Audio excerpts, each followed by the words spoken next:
Hi everybody, Craig here. Welcome to episode 2 of my 6-player free-for-all Age of Wonders 3 playthrough series. In this series, I'm playing against 5 Emperor AI that are each on their own separate team, and I'm playing as the Orc Warlord, Crognash the Brutal. In our last episode, we started off the game, here's our throne city of Hrim, and we expanded out, clearing structures as we went. And of course, we had to be extremely careful, as in this playthrough series, I have the defender strength set to very strong, which made the battle for this early mana node very challenging, and some of the other subsequent battles extremely difficult. However, we were able to work our way through those battles, leveling up our starting units, and we really didn't lose anybody, which was, at least, not to toot my own horn, but I think that was a reasonably impressive feat, and I'm quite proud of how that first episode went. Now, we're going to dive into this episode, but before I do, I did just want to give a couple of quick shoutouts to actually a number of individuals who left some fantastic comments on that first episode. So the first of those is from Casper Eklund, and Casper pointed out a couple of things here, and I just want to highlight a few of his comments as well. So Casper mentioned that obviously since I am playing an Orc Warlord, and I didn't get the most favorable starting unit composition at the beginning of the game, ranged and magic damage is obviously going to be a huge problem for me. In particular, the elemental damage. So the units that I began with, none of them do elemental damage. All of them are physical damage dealers. I didn't get any orc priests, which is really, as the orcs, that's kind of my only main unit that can do magic damage. So Casper pointed that out, and basically I think that's a great point to mention. I'm probably going to try to prioritize production of priests, just so I have the option to do some magic damage. That's going to be sort of a short-term fix, and then going into the long term, I'm either going to have to make some alliances with other races, cities of other races, or I'm going to have to try and recruit some units that can do magic damage. Casper, kind of on this same point, mentioned that it would be a great idea to get some heroes that can mind control units, and that would sort of allow me to take partial advantage of these very strong defenders, because if I have units that can mind control, I can start to gain some very powerful units, and I can probably get my hands on some units that are actually able to do magic damage. So that's a great suggestion from Casper. So that would take the form of either a Theocrat hero or a rogue hero, or potentially even a necromancer hero. All of those have the ability to convert units in a various way, either using convert or charm or ghoul curse. So great suggestions from Casper there. And then also Casper wanted to just give a quick shout out to the Raise Militia spell. He had mentioned that obviously that's one that's going to be potentially useful for me here in the early game. And all that does, if we just take a quick peek here, so Raise Militia calls the Empire citizens to battle, instantly deploys an irregular unit at target-owned city at the cost of 100 population. This spell doesn't affect vassal cities. So Casper is suggesting I grab this fairly soon, because if I need to kind of build up some meat shields, I'll be able to do that. And of course, the orcs actually have a fairly decent irregular unit in the form of this spearman, as it does have a melee attack, or excuse me, a ranged attack, and it also has a shield, which is actually pretty cool. So great suggestions there from Casper. The next comments come from Ahmed Sultan, and Ahmed mentioned, as did Casper, that researching Raise Militia would be great to get some cheap meat shields. So I really am going to, I think, as soon as I'm finished here training Regiment, I think I'm going to prioritize that as my next research option. And then Ahmed also pointed out, kind of building on what Casper had said, that one of the other weaknesses of orcs, obviously, is that low resistance, which I talked about in that first episode. And again, that's a racial sort of negative here for being an orc, is that -1 resistance, which you see right there. And that makes my orc units actually more susceptible to mind control effects from other heroes, or from units that have them, like things that have seduce, like a nymph or something like that. And so I'm going to have to pay extra careful attention to units that can mind control me. And one way that I did think of that's going to be kind of nice, as much as it was potentially maybe not optimal to take Urkan here, this Warlord hero, as my first hero, because Urkan can't do any magic damage. All he does is physical with his crossbow or physical with his melee attacks.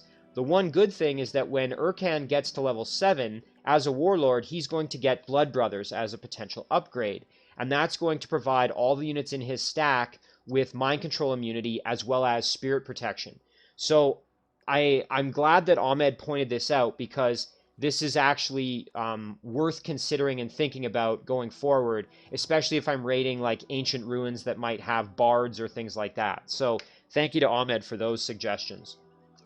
The next comments come from Victor Sapko, and Victor also kind of echoed the other comments, basically pointing out that I really need to prioritize getting a hero who can do elemental damage, but it would also be a great idea, and Victor points this out really well, that it would be a great idea to get a hero, or multiple heroes as I recruit more of them, who can get the ability to heal my units and also mind control. So that would be something like a Necromancer or a Theocrat. And I totally agree with Victor. I think without the ability to heal my units very well, it's going to be very tough for me. Now, fortunately, I have a few things that can offset this in the short term. So because Urkan, when he leveled up, I gave him... Where is it here? There was an upgrade that I gave him. I just can't remember. It's... Maybe I gave that to Crognash, actually, now that I think about it. I did. Okay, so I gave it to Crognash. I was thinking I gave it to Urkan. But Crognash here has Field Medic. And what this does is it means that my units will regenerate an additional 6 health each turn in the world map. So Crognash is going to be able to do a little bit of healing, not necessarily in battle, but at least on the world map. And then, of course, my orcs have Victory Rush, which allows them to gain health, 10 health back at the end of a battle if my team is victorious. So, but I still agree with Victor. I'm going to want a hero who can actually heal my units actively, whether that's a Druid or a Theocrat or even a Necromancer once he has ghouls. The next comment comes from Samuel Gomes. And Samuel just pointed out to remember to try to prioritize gaining extra experience with my heroes if possible, because obviously my heroes will be able to gain benefits for the entire stack. So just a great reminder from Samuel. And then finally, a comment here that I wanted to point out is from Allenware.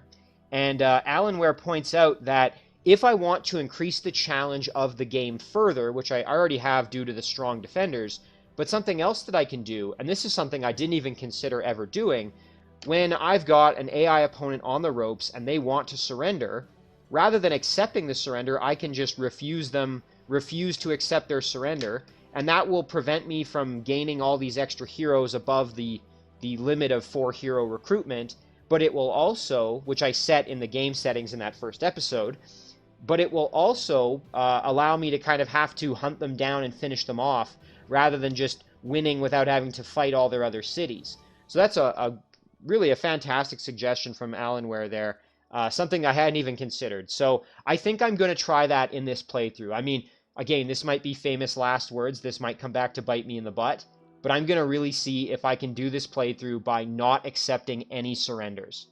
So a big thank you to everybody who left all of these fantastic comments, and if you had other comments out there, I apologize if I didn't get to them. I'm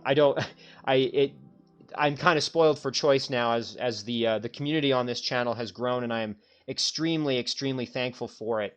But I try my best to at least touch on all the major comments that are left. So just a big thank you to everybody. I really do appreciate your support, and obviously all of your suggestions as they help me get better. So let's get into this episode, as I'm really excited to continue this playthrough. I had such a blast in that first episode. Alright, so we're 3 turns away from having Training Regimen finished, and we're in the process here of working on Inspire Loyalty, which is going to decrease our upkeep costs and save us a little bit of gold.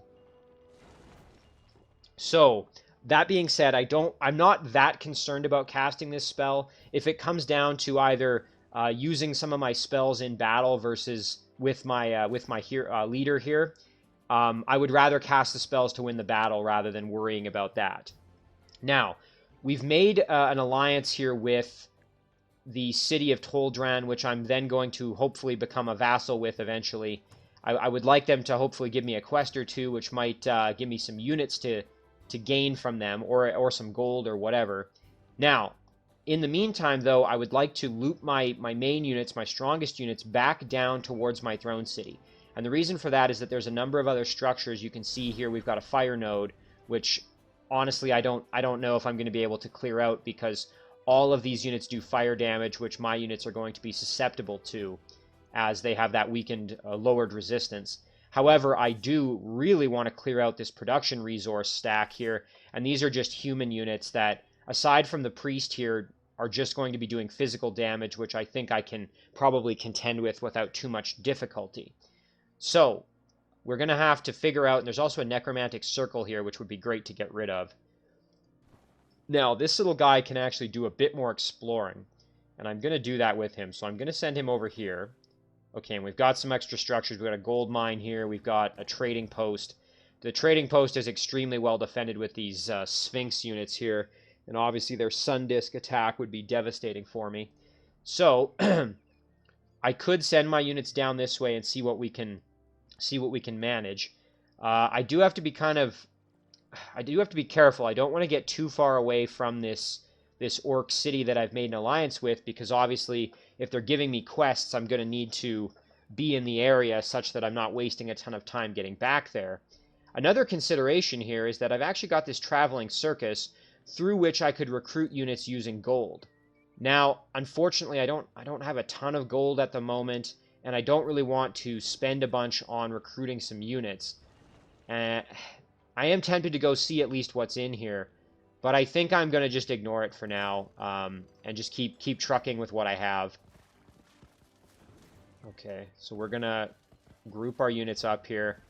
We've got this corrupted farm that's currently looking pretty nasty for me. We've got ourselves a nightmare, a blight elemental, lesser blight elemental, I should say.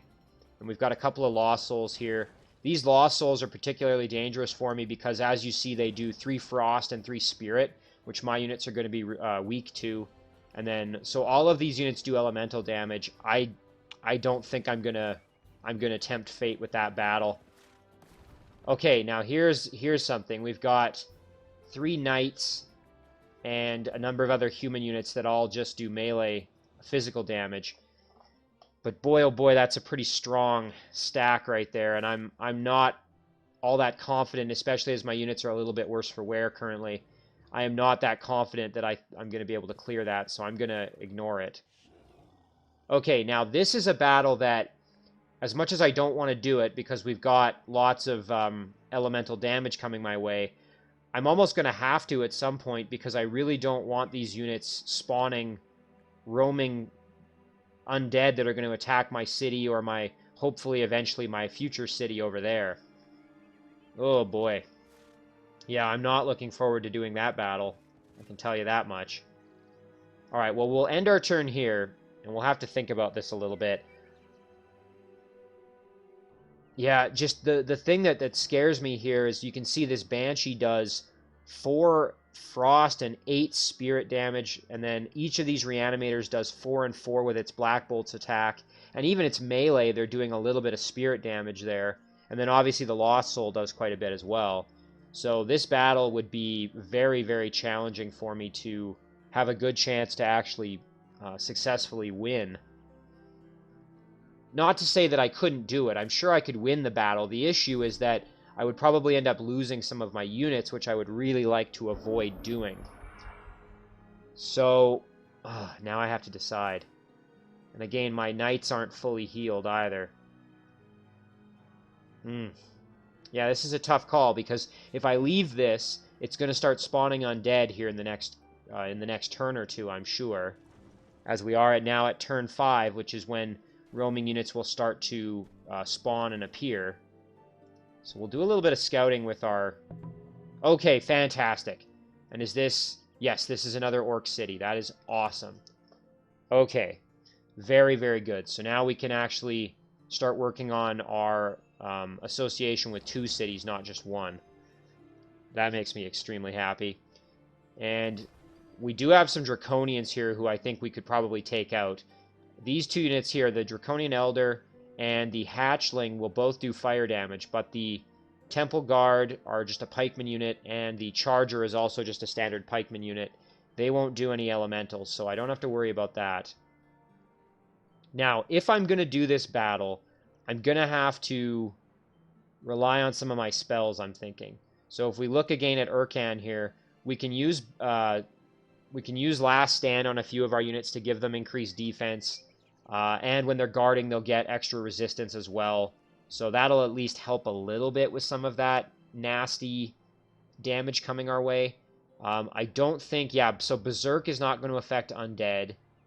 And Shout of Intimidation doesn't say anything about Undead, so we might be able to get away with this one on Undead units. I guess we'll have to see if we go into the battle. Oh boy. You know what? All right, let's do it. We're gonna try go big or go home, kind of what we've been doing this whole playthrough so far with that first episode. Oh, I am really not looking forward to this battle. I do not want to do it.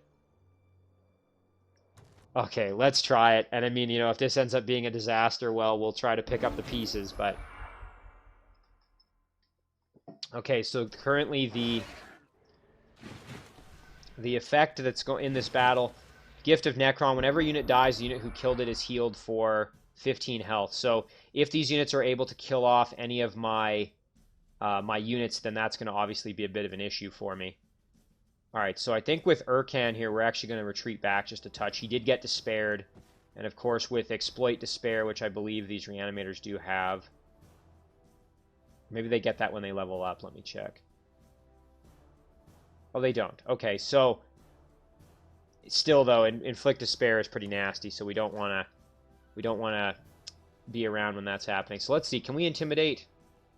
No, we can't. I kind of figured the Undead are immune to a lot of spells, which is also part of why I like playing Necromancer so much.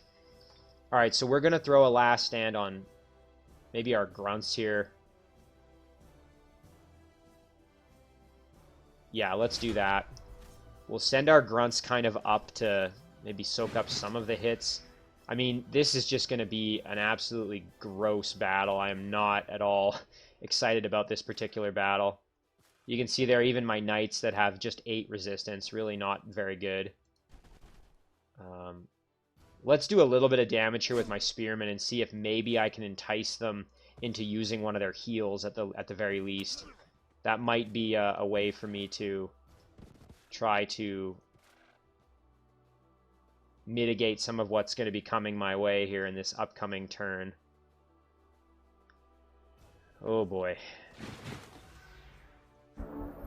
I am not happy about this battle. Oof. Okay, there's at least one heal. Oh, and that Despair is hitting me.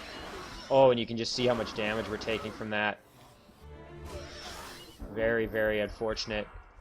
Yeah, and the Despair is making me weaker and weaker, which is not good. So that adds up pretty fast. Okay, we'll bring Urkan in. We'll kill off these Lost Souls. There we go. Okay, so look at that. With that spirit damage, that's just devastating. Our Grunts are going to be killed off if we don't do something here right away. Yeah, I don't know if there's going to be much we can really do about this Banshee, to be perfectly honest. Oh, boy. Our Grunts are almost certainly going to die if we just leave them right here. I think we do need to go tie up these Reanimators, though, because if we don't, they're just going to continue to harass us with range damage. So, you know what? Let's throw on a Warcry here. We'll go kill off the Frostling Reanimator. And then, you know what? We'll throw on another Warcry just to do max damage here. Go in and do some big hits there. I think we're just going to have to almost sacrifice our Grunt here as kind of the unit that we're going to have to surrender to win this battle and to do it without too much issue. And we want to keep an eye on this Lost Soul here because we don't want that to give us a huge problem. Now, I suppose I could throw Lion's Courage maybe on the Grunt and see if that gives them any hope in hell of doing some damage to these Banshees. Part of the issue is that these Banshees have 60% physical protection, which is kind of nasty. So let's just take a look at Crognash once again here with his Lion's Courage. Instills a warrior with unparalleled bravery and an overpowering aura. Bestows target friendly unit with +5 physical strength, overwhelm, and strong will. Actually, that strong will would be kind of nice, as it would prevent... Oh, you know what? Let's do it. Because strong will is going to... I can't remember if strong will also imbues the spirit protection or not. I think it does. Let's see. Yes, so it does provide a lot of spirit protection. You can see here, we've now got, with Lion's Courage, we've got a lot of spirit protection. Even with the Despair giving us extra weakness, we've still got 60%. So now we're actually in way better shape. We might still lose the Grunt, but at the very least now we're going to have a chance of doing something. Now the problem is the Reanimator's probably going to attack the Grunt, and then combined with the Banshee, that's going to be really unfortunate. However, with the Grunt in defense mode, we're actually not taking all that much damage, so I think we're going to be okay. Now, the other issue is they might come and try and flank my units over here. So what I'm going to do is I'm going to put my Spearmen there, basically just as a... I want the Spearmen to kind of just be in the way, in case these units want to flank my other boys over there. So, that's going to do it for our turn. My Black Knights, I should say. Okay, let's see what happens. Okay, perfect. I was... Oh, that sucks. I was not expecting them to do that. So we lost one of our Black Knights. That is quite the unfortunate turn of events there. Very, very unhappy with that outcome. But we're just going to have to roll with it, because we've got to keep trucking here. So I think we'll try and kill off the Reanimator here if possible. Obviously, we're going to have to deal with this Banshee, who's quite the issue for us at the moment.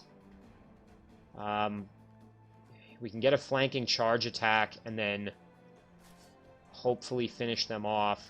I think we're going to have to sit here with Urkan just to prevent that from respawning. Oh, that's such a shame.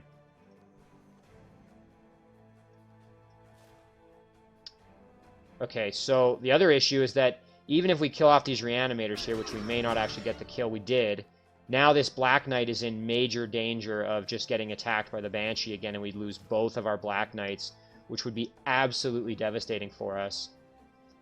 So, and I just don't think we do enough damage to...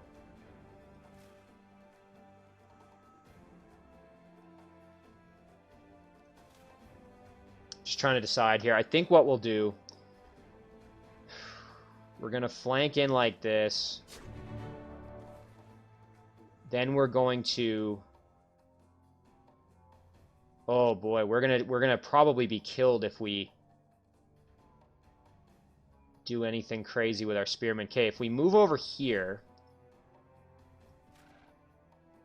Yeah, we're gonna take big damage there. If we War Cry, I wonder how much that's going to improve our odds. Well, I mean, we're going to probably lose this Spearman if we aren't careful here. Oh, boy. We are in a bit of a pickle here.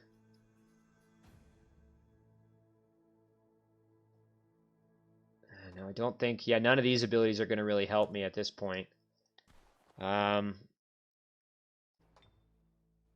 Okay, here's what we could do. We can step off, throw our sprint on, step back, and hopefully now we do enough that we turn them around.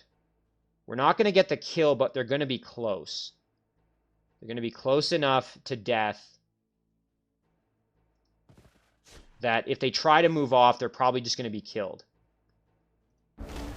Oh, and I forgot about that Lost Soul. Dang it. Okay, whew. That actually didn't end up mattering all that much, but that could have been bad. Okay, whew.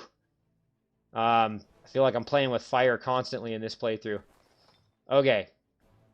Now, we do want to kill off this Banshee, because obviously that's quite the danger for us. So we'll do that. And then we'll actually get the finish here with our Black Knight just to get the... level up. Very nice. And then We did get a level up here with Crognash. Now, how close is Urkan? Not all that close. So we'll finish the Lost Soul and get a little bit more with him. So, unfortunately, we lost that Black Knight. That was a bit of a blunder on my part for sure. But, importantly, we cleared this out. This isn't going to pose a threat to us anymore, spawning extra units. And we did get a level up with our Black Knight here, with our Grunt. Our Spearman's almost gold medal. And we did get a level up with Crognash, thank goodness. And we did get Orb of Eternal Cold, which I think we'll take, and we'll also take the extra mana. This is nice because attacks from this unit have a chance to inflict chilling on their targets. Shield units suffer -1 defense and 20% frost weakness. The -1 defense will be helpful for us, so I'll take that reward. And I'll give it to Crognash.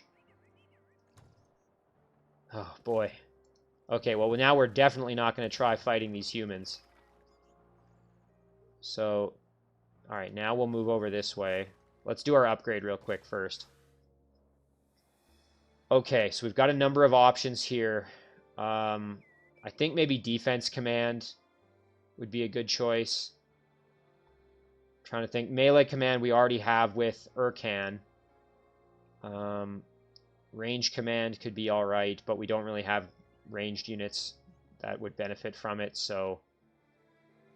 The other option is we turn Crognash into a tanky unit to try to do some fighting, but I don't want to risk my main leader because obviously if he goes down, then all the research and everything grinds to a halt. And if my throne gets taken, I'm in big trouble.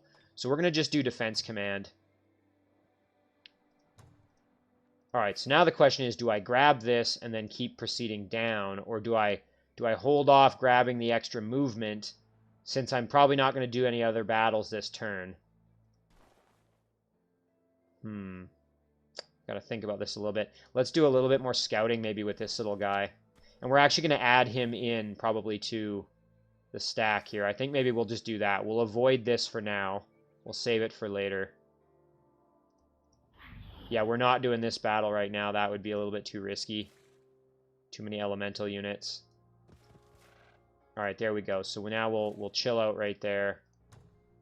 I don't think we can... Yeah, we don't have enough to keep moving. So, at the very least, we did put another unit back in the stack, so we're doing okay.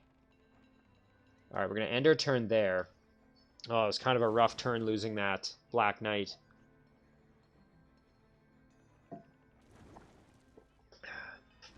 But again, you know, there was a bit of I was kind of torn. There was a part of me that thought, it's probably not worth fighting these undead, but... I kind of had to because otherwise they were going to spawn units that would harass my cities, so I am glad I took it out. It's just such a shame that I lost that Black Knight. But we're not going to dwell on it. We're just going to keep moving. And yeah, I'm definitely going to need to start producing some extra units here. So that Raised Militia is going to be my next research choice here once I'm finished with Training Regimen.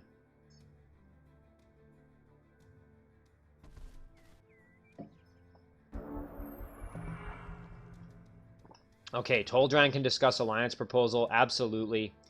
It's going to take most of our gold, but I think it's worth it. We're definitely going to have you become a vassal. Very, very nice. Now, unfortunately, we don't have enough gold to really do a whole lot in terms of, like, producing anything. So, maybe what we do instead, then, is we make a scout or a spearman and use that just to kind of do a bit of exploring for us. And then this village has a quest available. Let's hear more about it. End the Undead Scourge. We can get a peace treaty and a great sword. I will definitely take this.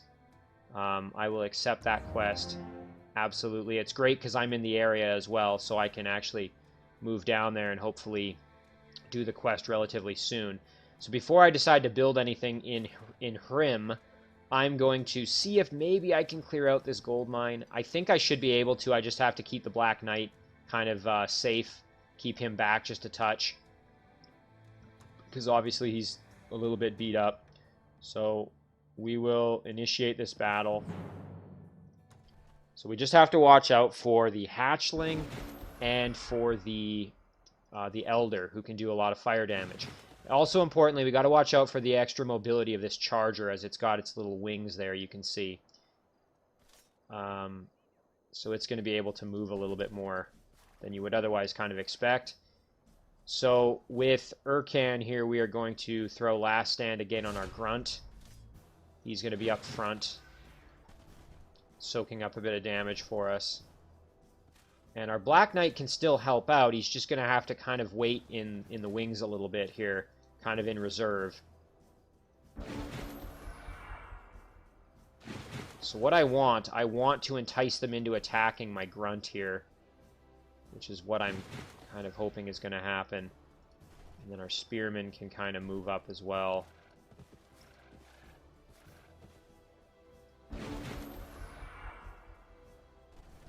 Alright, there we go. Oh, and that I forgot about Dragon Ancestry. That's actually quite the annoyance, because that adds extra fire damage there, which you can see.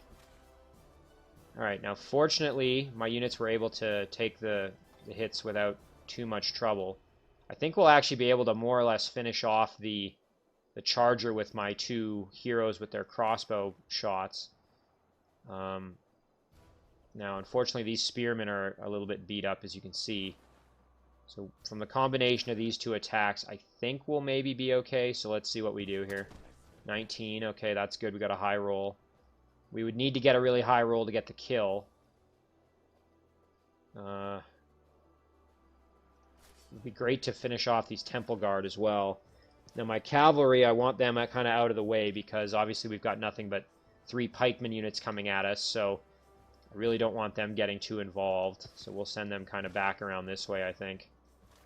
Like this. Okay. Now, I could use sprint, step back, and blast them. Again, no guarantee for a kill, but could probably... Let's try that. We're going to take a step back. Actually, can we even take 2 steps back? Yes, we can. What if we go over here? Do we get a flank? We do get a flank. Nice. That improves our odds a little bit. Ugh. Unfortunate we didn't get the kill there. I was really hoping we would. Now, what kind of fire damage do they do? Not great, but not horrendous. I think we'll just put our Grunt into defense mode, which limits the damage quite a bit. As you can see there, takes it down to only 6 to 10 instead of in the double digits. So now, obviously, we want to finish off this charger. So I think what we'll do is I'll bring my hero around, blast them like that. There we go. And then this spearman can actually maybe sit like this. Turn these Temple Guard around. And actually we could finish them off, which maybe isn't the worst plan. There we go. Alright, now we are going to take a pretty nice amount of damage here, probably from these Temple Guard, but they don't do fire damage, so I think we'll be okay. Oof. Okay, our Grunts are soaking up the hits fairly well. Now we obviously have to be very careful because of all this fire damage that's coming our way, but... So we can flank ourselves in with this Black Knight. Of course, we then have to watch out for the fire damage that's going to be coming from this Elder. Now, fortunately, we can get our heroes in and charge them in, so I'm not that concerned. Okay, let's throw a war cry on, and we'll come around and attack them that way. And then we'll step up and get the kill. Very nice. Okay, so now with our heroes, we're going to send Urkan in to go and 1v1 this Elder. Before we do that, let's send our Spearmen up and do... Can we sprint and get any closer? We can, but we're going to be in the way of our charge path. So we'll charge Urkan in like this. Do some damage. Move in like this. Oh, no, and you know what? I just blocked myself. I was going to go in and attack the hatchlings. Oh, that was a mistake. That was so silly of me. I can't believe I did that. Because what I was going to do is send Crognash in to go and attack the hatchlings. Now, I might be able to just kill them off. Let's see if I can kill them here, potentially, with a crossbow shot. Come on. Oh, dang. We're going to take some unnecessary damage now. That's a real shame. Oh, can't believe I did that. That was a big mistake on my part. I don't think it's going to end up mattering all that much, although, again, our Black Knight's going to be at risk now, because what they should do, hit here, flank, melee, melee, melee, and you might be able to actually do something, so... Oh, I can't believe I did that. That was so silly of me. Let's see what happens. Okay, thank goodness. Alright, we're fine. Whew. Definitely, though, that was a bit of a tactical mistake on my part. Okay, so Urkan is leveled up, which is fantastic. Our Black Knight here is still silver medal. This Spearman is actually about to level up. I'm almost tempted to just have him come in and maybe get the kill, or at least... The only thing is, I do want to get my heroes leveled up, but it would be nice to get this Spearman to gold medal where he gets armor piercing, so... There we go. I will... Normally, I would have grabbed the hero experience, but it is nice to get a level up to gold medal for our little irregular unit there. And there we go. That's what I was hoping for. We cleared out the gold mine, and we got some extra gold income, which is going to help us quite a bit now. So now we can do level ups with both of our heroes. Urkan, we're not going to do field medic with Urkan because we already have field medic with... We already have we already have field medic with Crognash. So I think maybe what we'll do with him, since he's not really going to be leading a stack right now for a while, I think maybe what we'll do is we'll give him martial arts, which I think is going to be helpful for him. And then I think that should be good for now for him. Could even give him Warcry as well, actually. Yeah, you know what? We'll do that. And that way, Urkan is now a little bit... Kind of, we're going to maybe make him able to get in there and do a little bit more fighting, since we might need him to do that. Okay. So now we're going to group our units up again. And we're going to step in and see if we can get our peepers on this undead stack that needs to be eliminated. Okay, very nice. So they're not particularly strong. Just 2 Archon Revenant Infantries and an Archon Revenant Pikeman. Nothing too crazy there. So we'll step in like this, and hopefully they come and attack us. That will make that real easy for us. Now, over to Hrim. We are very fortunate that we actually have enough gold to produce something of value here that's going to help us. And I think what I'm going to do is I'm going to do a shrine. Now, I'm going to do this for a couple of reasons. On the one hand, I want some extra mana income because we are pretty low. But on the other hand, and more importantly, I want to get to a temple where we can start producing priests. So I'm going to do that. I'm going to do a shrine. So that uses most of our gold, but I think it's going to be worth it. All right, we're going to end our turn there. Unfortunately, our research is going to be finished hopefully next turn here, assuming nothing that I'm not thinking of happens.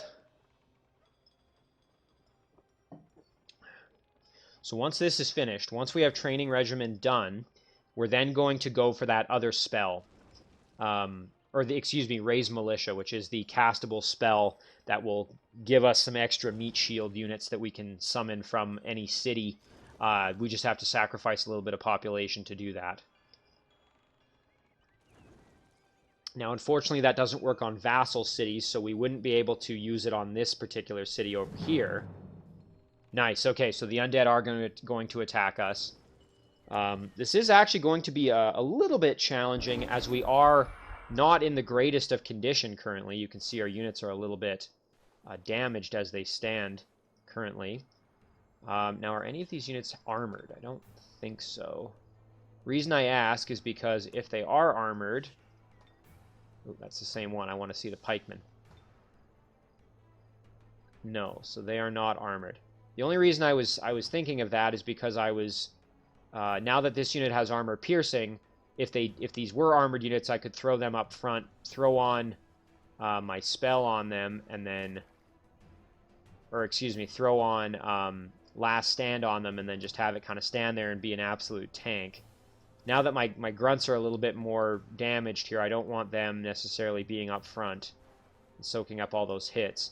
So I think maybe what we'll do is we'll send our both spearmen units up, and we will use Urkan here, turn him around. We'll throw a Last Stand on... I mean, I may not need Last Stand, but I just feel better with it on at least one unit. I'll throw it on my bronze medal one who has just a touch more health. Okay, so I don't think they're gonna... Are they gonna come to me? Yeah, they are, because they're the attackers, so the onus is on them. Alright, so now let's see what we've got for... So what I'd like to do is make it so that only one unit can be attacked. So we'll back up like this. Okay, there, and there. So it can be attacked by 2 units. I'm actually going to maybe head around here and just get myself in position to come in and do a charge flank with my knight.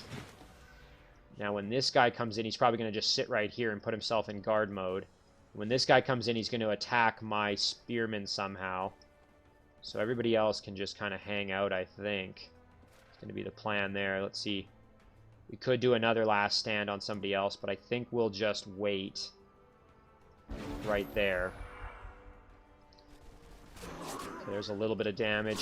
Thankfully, our shield helped us a little bit there. So now we can actually move in here and get a nice flank hit. Now, we've got to watch out. These are the pikemen, so we want to make sure our cavalry don't get engaged with them. Actually, we can go right here. That puts them in a slightly better position. Alright, let's do it. Very nice. Okay, that takes care of them.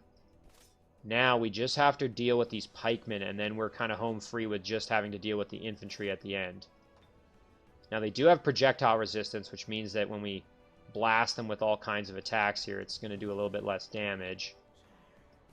However, if we get some flanking bonuses here... Let's see, where can they move? So they can't hit my knights, but that's alright, because the knights are not really... I'm not too worried about them. And we actually got the kill there. Fantastic. Okay. So now, let's see. They can hit any of these units. So I'm actually going to move my spearmen up front. Ooh. You know what? No, if they does decide to attack my hero, that's actually okay. Because the hero will heal more quickly. I was going to try and block the hero, but it's not necessary. Okay, there we go. So they went after my spearmen there. Not a problem. I'm going to step off here and do a nice charge for the flank damage. And then I think between my 2 heroes, I should be able to just... Yeah, I should be able to just shoot them with my crossbow a couple of times and get the finish. Very nice. So that takes care of that quest, which is great. And we also got some extra experience there, of course. So now we can do a peace treaty and get a great sword, or we can get the gold. I'm going to take this because I want the unit. So unfortunately, we're getting quite a bit of positive alignment here, which we're going to have to eventually get rid of. So I'm going to take that reward. Very nice to have the great sword on our team now. Alright, so training regimen is finished. Let's go back to our research here. We've got Conqueror now available. Units gain an additional plus 50% experience for killing enemy units. Nice to have, but we're not going to worry about that right now. We are going to focus on Raise Militia because we need... we want to have some insurance there if we need more meat shields. And Inspire Loyalty, that's going to take another turn because we spent... it's going to need one more turn to be ready. So in the meantime, let's see what we can accomplish. Fortunately, our city hasn't been... Our throne hasn't been attacked yet, and that's going to be a knock-on-wood situation. Hopefully we don't actually get attacked. Now, I think we're going to want to go grab these production resources as soon as we can, because obviously that's going to improve our city a little bit by giving us extra of something. So let's head down there. All right, here we go. So, oh, this is a little scary because we've got 2 nymphs, both of which have Seduce, which is going to be a big problem for us. We've got a Toadstool Fair, and the nymphs also do... okay, they only do melee damage, so that's good. But the Seduce is the scary part. Then we've got a Toadstool Fairy who does an ungodly amount of elemental damage, which is scary. And then these Fell Horses do a little bit of fire damage, which is kind of scary. I suppose what I could do is I could use Crognash to cast Lion's Courage, which would provide Strong Will, which would make whatever unit I have fighting these the nymphs immune to it. let's use our greatsword here and just do a tiny bit of exploring around the city. Oof, yeah, look at this one. We've got 2 shamans, a toadstool fairy, a unicorn, and 2 hunters. That's a little scary because we've got a lot of elemental damage coming from these 2 shaman plus the toadstool fairy. This battle, the biggest thing that I'm scared of is the seduce at this point, honestly. But, oh, geez, again, this feels like I'm playing with fire, but we're going to do it. We're going to do it. And what we're going to do is we're going to use that strong will and hopefully throw that on maybe like our Black Knight here.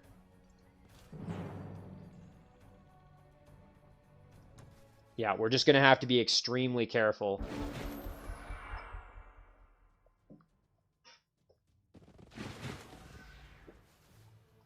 Oh boy.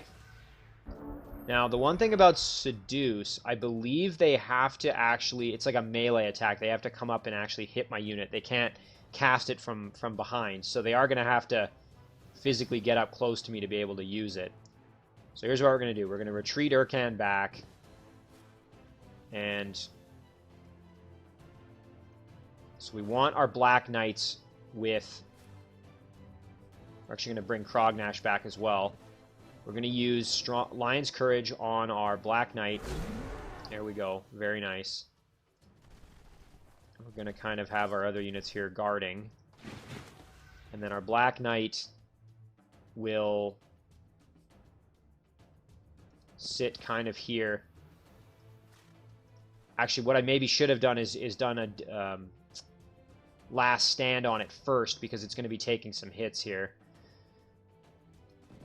Alright, let's do that. Well, we will use that other spell next chance we get here. Yeah, there comes the Fairy Fire. Okay. So now with Urkan, I suppose we could use the... I don't think it's actually going to be as beneficial, so we're not going to worry about that. So instead here, why don't we can try and finish off this Fell Horse pretty easily. So let's move Crognash up. Crognash is going to be, as he is my leader, he is Mind Control Immunity. He has Mind Control Immunity, so I don't have to worry about him getting affected by the Nymph. So we'll hit the Fell Horse there. And then now what kind of damage can we do with our little throw here? What if we melee? Oh, you know what we could do? We can just throw a War Cry on and get the melee that way. There we go. Very nice. Okay. So now with this Black Knight, it would be great to go over and deal with these Nymphs, or alternatively go deal with the Toadstool Fairy. The only thing is I don't want to get overextended with him, because if I do, then he's in a bit of trouble. So maybe I will throw Last Stand on. Well, the only thing is it doesn't really improve his resistance unless he's defending, so that's actually not going to be as useful. Oh, and I forgot about my greatswords over here. Geez, now they're all by their lonesome. Well, that's good. It actually kited these Nymphs around a little bit. So now we can do that. Okay. Now with these spearmen, I have to decide what I want to do. Oh boy. I kind of want to come in maybe and protect my gold medal spearmen just a bit. What kind of damage did... Okay, they don't do a ton, but it is still pretty devastating. So maybe what we'll do is we'll set our spearmen like that. Of course, the Nymph's going to probably come in and go for somebody. So I think maybe what I'll do is I'll actually send my Black Knight in. What kind of damage do we take? All right, a lot, but not a devastating amount. All right, you know what? Let's do this. We're going to throw Last Stand on the Black Knight. And we're going to send him up.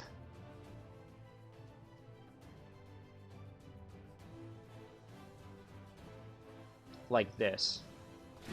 Sit there.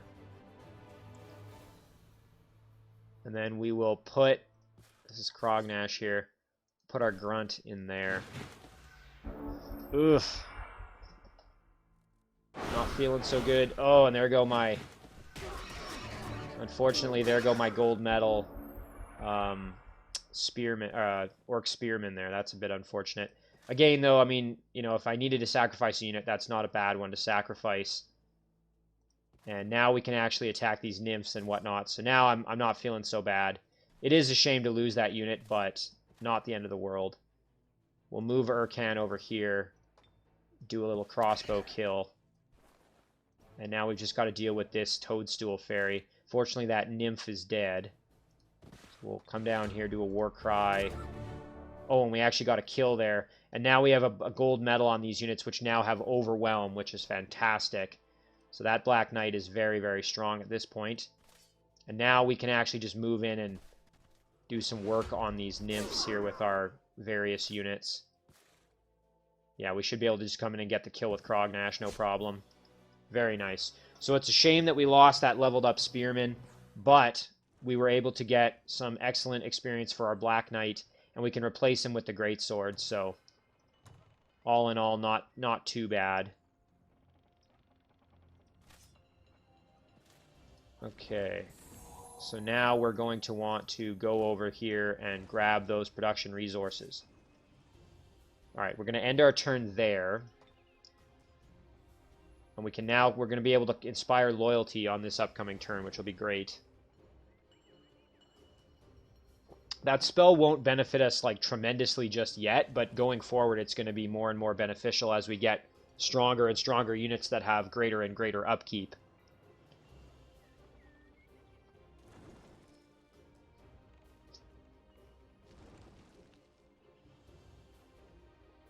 So this city, let's see, when's it going to grow? In 2 turns, then we'll get a mana node, which will increase our mana income, which will be good for us.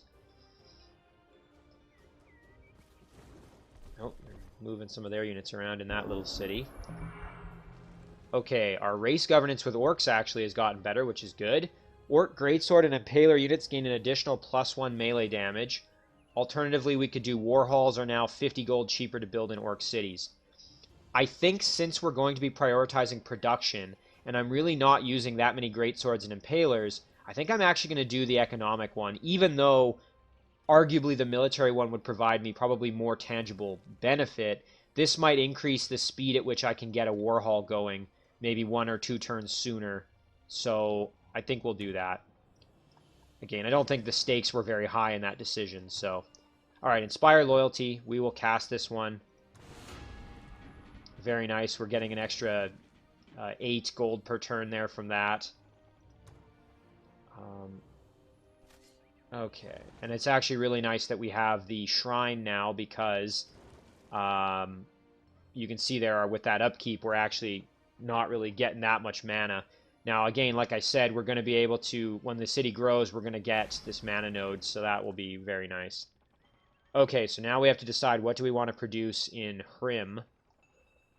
I mean, again, it would be great to get that extra production. I mean, once you get up over 50, some of these things start only taking 2 turns instead of 3. 46 is a really unfortunate number to be sitting at. Now, when the city grows, it will probably increase the production as well, so may not have to worry too much about that. I suppose we could produce a unit, like another scout or something. Alright, well, let's see. Can we get up there? Not quite, eh? Well, we can get ourselves in a position where we're able to initiate the battle with somebody, probably, yeah, with one of our heroes. So we'd be going 5v5, but we've got pretty good advantage here, having a gold medal Black Knight and silver medal units here, plus some heroes. I think we could probably manage that. Could even get our Impaler involved if we really needed it. Of course, we'd be leaving our city unguarded, which I don't really want to do at this point. Yeah, okay, so let's do the battle. We'll initiate it with Urkan here. And hopefully we can get some pretty nice production resources for the city. Maybe like a siege workshop or something, that would be ideal.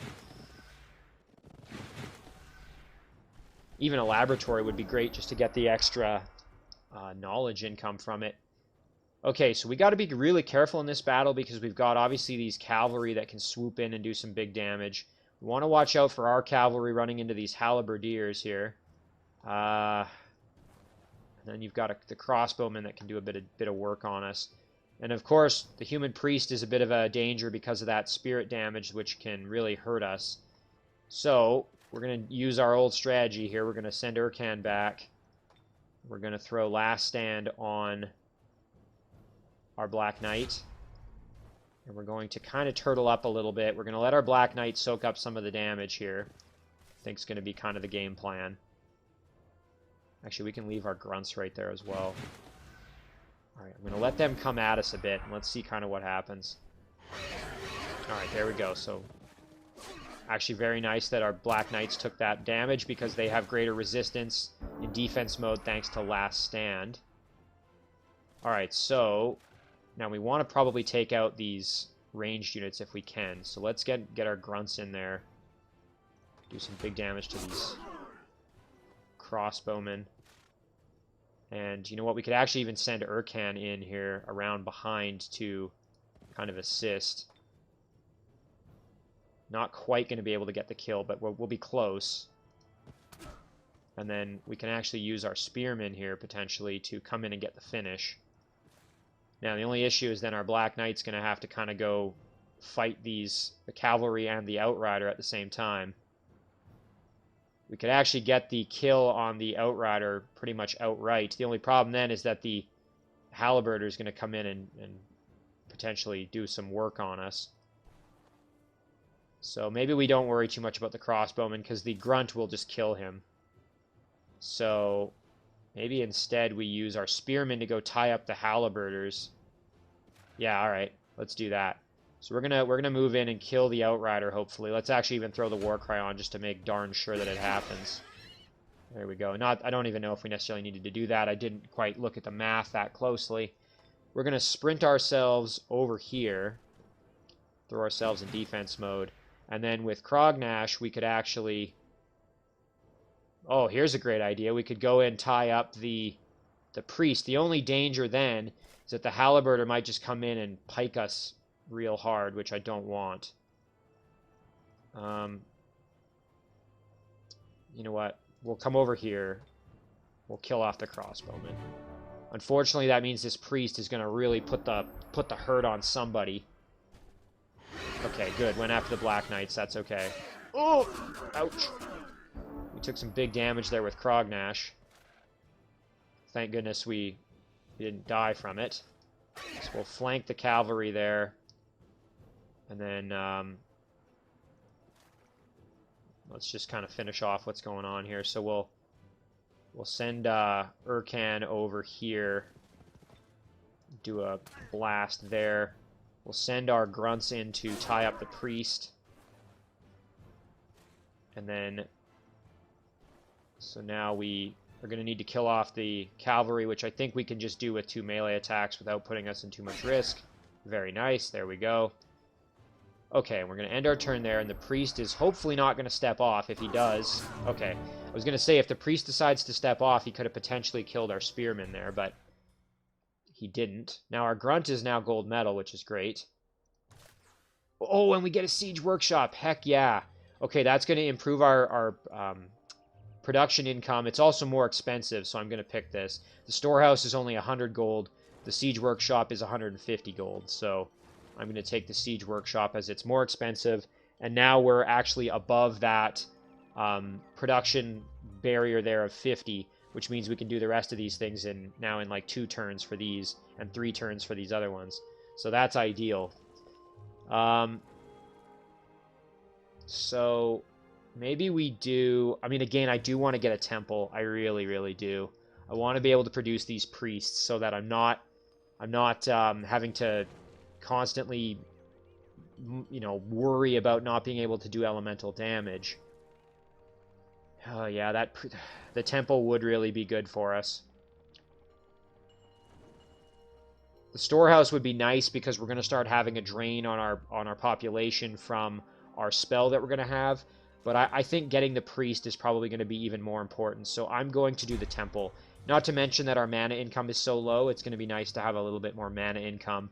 We're going to get some from this node next turn, but still. Okay, so Crognash has leveled up again. We're going to give Crognash melee command at this point because he is now firmly leading the stack. So we're going to give him that. And that's good for him. Remember, Urkan, we're kind of setting him up to be able to go in and do some fighting if necessary. And that's going to do it for our turn. So we'll end it there. I just want to make sure that everybody else has moved. Yes. Okay. So we're going to end our turn there. Excuse me. Now we have to decide, what the heck do we do next? Are we going to maybe get another quest from one of these cities, or what's going to happen?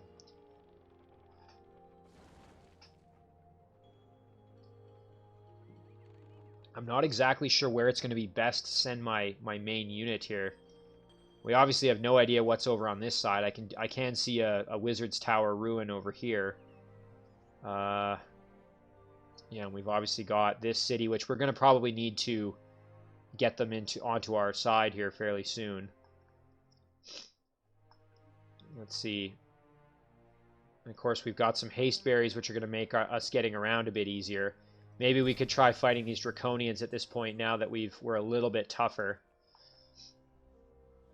I think we cleared out this gold mine. I believe this one was potentially defended by orcs in that last episode. Oh, nice. Okay, we've had a hero offer to join us. Dominus the Vampire King, a level 2 dreadnought. See, this is a bit of a shame, because I think a dreadnought can work. There's absolutely no denying that a dreadnought can work with a warlord. The dreadnought is going to get Forge Aprons, which will protect us against fire damage. The dreadnought is also going to get, I can't remember the name of the ability, but it provides healing and fire protection in battle, and then also provides healing outside of battle. It's the same ability that the dwarf little Forge Priests get, the dwarf support unit. Let's take a look at his talents, because I'm assuming he has like lifesteal or something, hence the Vampire King. Oh, he's undead. Yeah, he's an undead hero. Which is kind of interesting. So he has lifesteal. That's the only way he can... that would be the only way that he can actually heal himself, is through lifesteal. Now he does have... Oh, you know what though? He has control undead and he has dominate. Ooh, okay. This is going to be a bit of a gamble, because obviously I won't be able to heal him very easily. But if I take him and play my cards well...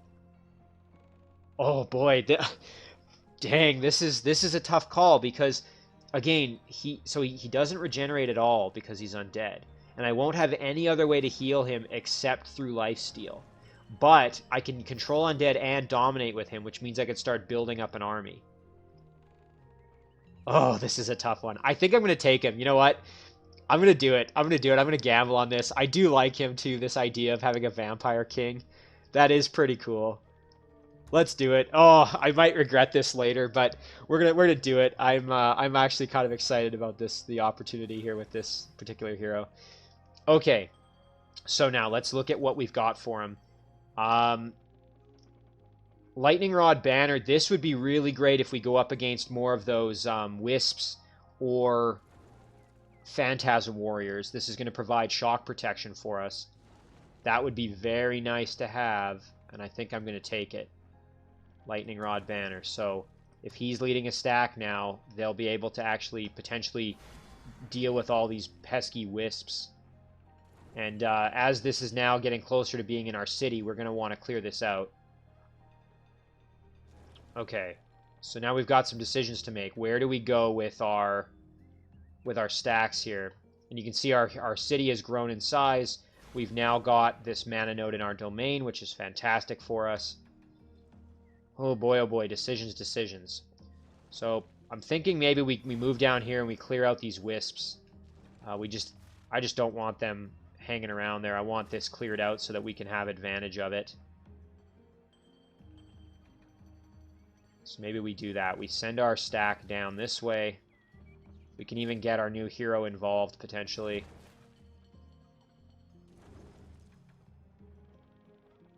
And in fact, it might even be nice to have him lead the army, because if he's leading the army, that would mean that these wisps with their shock damage, it's going to be mitigated somewhat. So you know what? Maybe we step Crognash off. And we send our new Vampire King to go lead the stack. We can send our other hero down here. There we go. Okay, so let's engage this battle. You might think this is overkill, but I really don't want to have any issues in this particular instance. So let's see what they decide to do. So they're gonna start moving towards us. The only other problem with this Dreadnought hero is that obviously he doesn't have any elemental damage. So I'm still gonna have the same problem where he's got a musket, which only does physical. So I'm still kind of in the same boat in a sense, which is a bit of an unfortunate prospect. So I'm going to want my units all kind of separated here a little bit, because when these wisps start teleporting in and around, they're obviously going to start going after me and stunning my units potentially. So I want my units to be separated by at least two squares if possible. Okay. That should be pretty good. And I think we're just going to want everybody in defense mode here. Oh, you know what? This is actually a really dangerous battle, because they're going to go after my heroes, yep. And all it's going to take is one of them getting stunned, and I'm going to be in big trouble. Okay, we actually did pretty good there.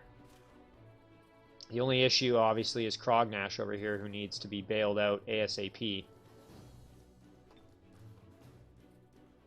Alright, so we can... Let's see, can we charge over? Yes, we can. Alright. So, we're going to use this unit. I'm going to step them in. We're going to get the kill. Very nice. Then we're going to throw on Warcry. We're going to come over and deal with this one. Okay, good. That deals with that. Now, these two units are both stunned, but they're kind of out of the way, so not a huge problem. Can we dominate this Wisp? Let's try it. Alright, well, we got ourselves a Wisp. That's kind of nice. And we're going to Warcry and kill that one. And then we're going to do the exact same thing over here with our Greatsword, Warcry, and get the kill. Alright, very nice. Okay, fantastic. We got ourselves, and we can use this Wisp as a scout, or... I mean, it's currently our only unit that does any kind of elemental damage, so... again, I think picking this Dreadnought might have... Again, there's a lot of benefit in the fact that he's got Dominate and Control Undead, but oh boy, is there a lot of problems with him, because he can't heal, and he doesn't do any elemental damage, so... I don't know, I might have traded one set of problems for another, but I am kind of excited to have him. I think he's a neat hero. I do kind of like the idea of him. So I think we're going to end the episode there. Let's just see if we have any movement. We'll have to, you know what, we'll do it next episode. We'll rebalance our stacks and figure out what we're doing. But yeah, so some interesting developments there. So we've now got ourselves a vassal city. That would be the Orc city here of Toldran, which is now aiding us. And then we've made peace with the city of Kar-Banok, and we're hopefully going to get them. Let's see how long till they... 2 more turns until they're willing to become our vassals. So we're making progress, but we are also getting a lot of good points, which we're going to need to mitigate here as we want to be evil eventually. So yeah, we're going to call this one here episode 2. Save it. Oh man, I was so tempted to switch out that Dreadnought, but I just couldn't do it when I saw Dominate there. The other thing to keep in mind is that even with other, we're going to save this as episode 2, as I said, with other heroes, like let's say we had gotten a Theocrat or a Necromancer or a Rogue, they don't have those abilities to mind control right away. They have to level up quite a bit to get those abilities. So I'm kind of intrigued by the fact that he has Dominate right off the hop. So again, we'll see if that decision comes back to bite me in the butt or not. But in any case, guys, thank you very much for watching. I really do appreciate it, and I'll see you in the next one.